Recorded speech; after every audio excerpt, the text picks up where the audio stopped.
is Livia, and I talk about everything real estate related on my channel. This video is the second of a video series that talks about everything you need to know before you are officially a salesperson. If you're interested in the education process before getting registered, you can go ahead and click the link right here.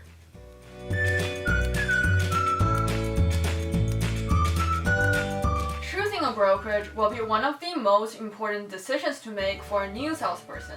In this video, I'll talk about everything you need to know about choosing a brokerage from 5 aspects. The first one is, why is choosing a brokerage important? Choosing a brokerage is a lot like choosing an university or a marriage, because you would enter into a legal binding contract with the brokerage, and there are consequences should you choose to break it. For a brand new salesperson, your first year is really where you can lay a solid foundation. If you think about it, most of Hamburg College's material is to teach you how to not get into trouble, which is important, but to be a real estate salesperson, you need to sell. And your brokerage should be providing you with the sales training and many other supports to help you excel. Now that we've established that, you need to know your position in this relationship. When you are choosing a brokerage, with rare exceptions, you're generally going to be a contractor to them. So think of you as the CEO of your own self, and when you're interviewing with the brokerage, what you're really doing is interviewing the brokerage for their job to train you and the service they can provide you. Because after all, you're paying desk fees and any other specific fees to them. So now you know why it's important to pick the right brokerage and what's your role in this relationship. Let's talk about the types of brokerages. There are, of course, many brokerages, but the way I think about it is to arbitrarily separate them into 2 types: the bigger brokerage with multiple locations in your area, or the smaller ones. It doesn't matter if you're choosing from a franchise brokerage or an independent brokerage, because there are very small franchise brokerages and there are very big independent brokerages with many locations. Bigger brokerages tend to have more structural trainings, while smaller brokerages tend to have cheaper desk fees. What you need to do is to have a list of questions ready and ask all brokerages you are interviewing with the same questions. You know which one is the best for you depending on your personal goals and situations.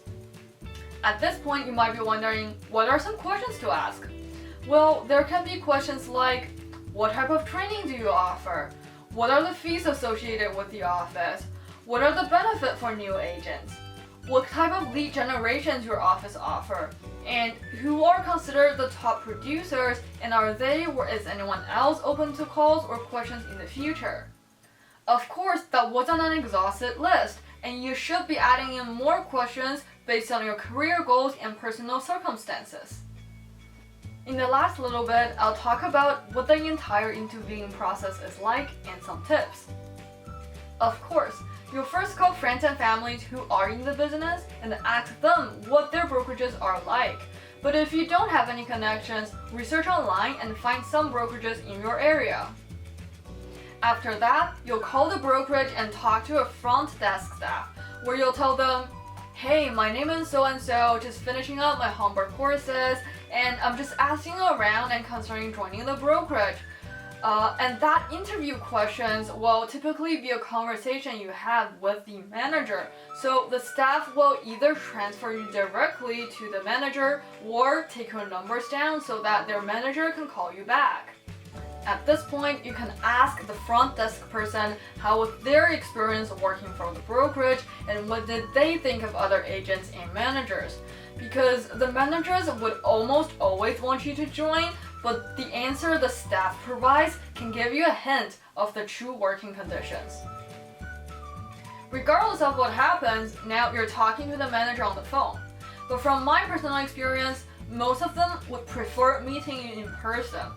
Depending on both of your schedules and availabilities, you'll typically meet them in 1 to 5 days. I would highly recommend you to at least interview with 3 brokerages. After you've talked to everyone, it's time for you to make a decision. Keep everything in mind and maybe even consider the personality of the manager or whoever you're going to interact with the most, and make a decision that's the best for you. Once you make that decision, however, don't second guess yourself and trust that you did the right thing. Because at the end of the day, what dictates whether or not you have a successful career is really you, the time and effort you put in. So now you're ready to submit your RECO application. What's next? In my next video, I'll talk about all the other documents you need to sign and prep before going forward. Thank you for watching. I'll see you next time.